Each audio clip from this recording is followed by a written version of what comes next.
Hi, thank you for watching Digging to China. I'm Dong Xiong. If you have not done so already, please subscribe to my channel. Thank you very much. As China's real estate market slump persists, one developer is trying to entice farmers to buy home by accepting their crops as payment. Central China Real Estate is offering to pay farmers as much as 160,000 yuan for their wheat to offset down payments for its home project in Shangqiu, a city in Henan province. That is equivalent to $24,000. In early June, the same developer offered to accept garlic from growers looking to buy homes in another project in Kaifeng city.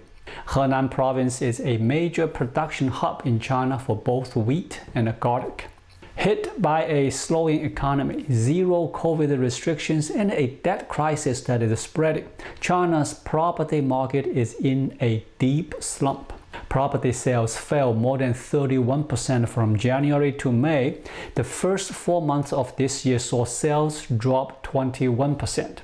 A recent survey by China Real Estate Information indicated that sales by the top 100 developers collapsed 59% in May from a year ago. Authorities have stepped up efforts to revive home sales by lowering mortgage rates and easing rules on home purchases. Meanwhile, more developers are coming up with imaginative ways to spur sales. Poly Real Estate is one of China's top developers. It said it would gift buyers a 100-kilo hog if they purchase a home at its residential project in Liangyuangang city in eastern Jiangsu province. The company even offered to have the pig slaughtered for customers. That is 220-pound pork. The company's WeChat ads read like this: buy a house and get a 200-caddy Peppa Pig. Get a good life in one stop. The ads is using the popular British cartoon character to refer to the hog. A caddy is a traditional Chinese unit of weight and equals half a kilo. A 200 caddy hog is worth around $240 based on latest government pricing data. Houses in the project cost between $184,000 and $260,000 according to Leju's data. With the economy in limbo, Beijing is trying to get people buying property again. The government suspended a trial program to implement property taxes in March. In May, Chinese banks cut mortgage costs by the largest amount since a new interest rate system was put in place in 2019.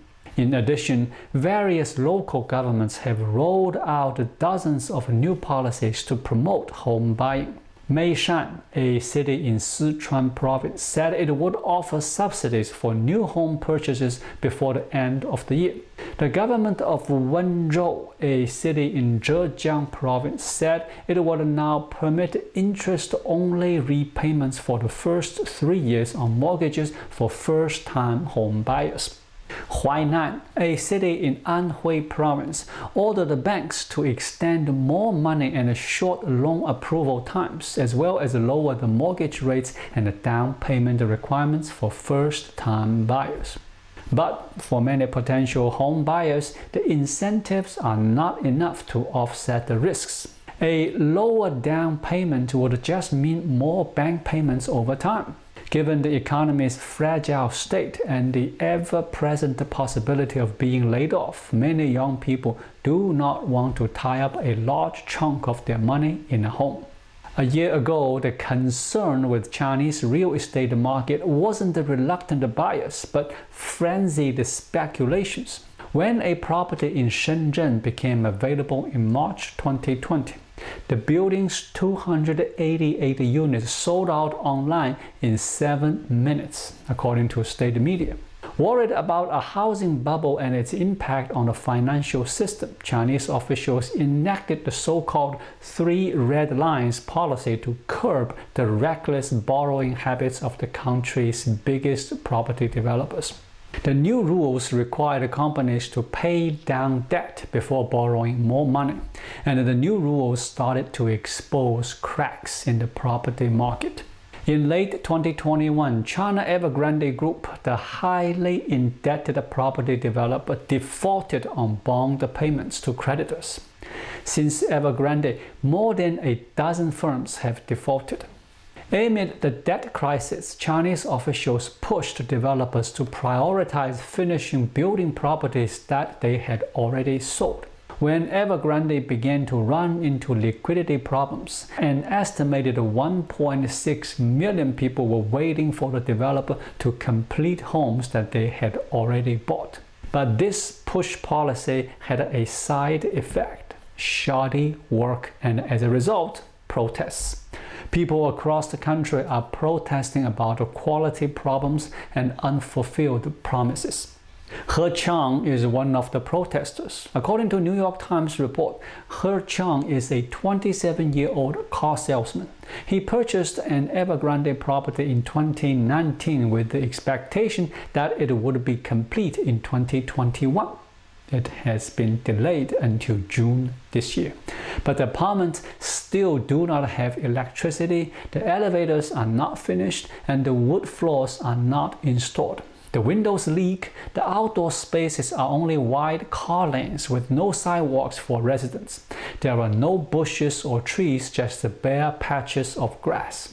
When Evergrande scheduled a ceremony for the building, residents protested and the event was cancelled.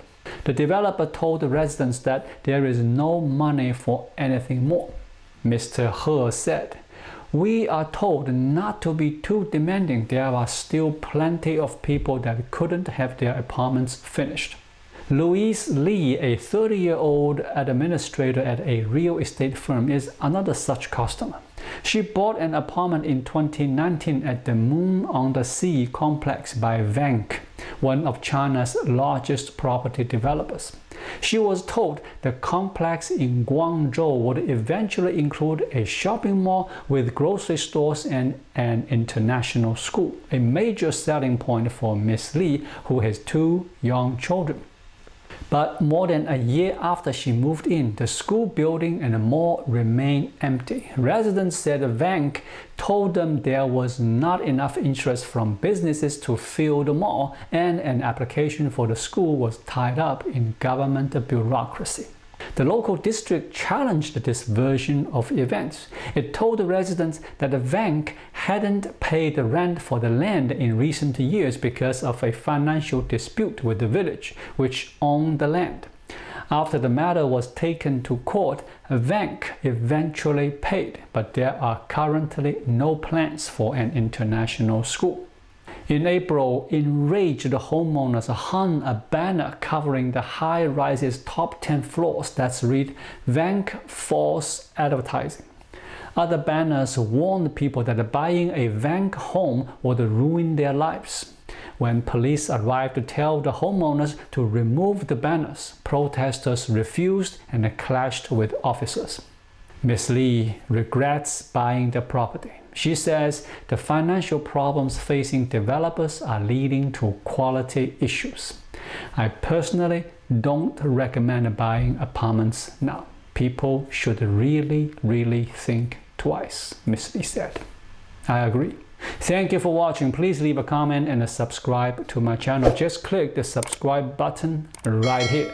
I'll see you again shortly. Until then, be well.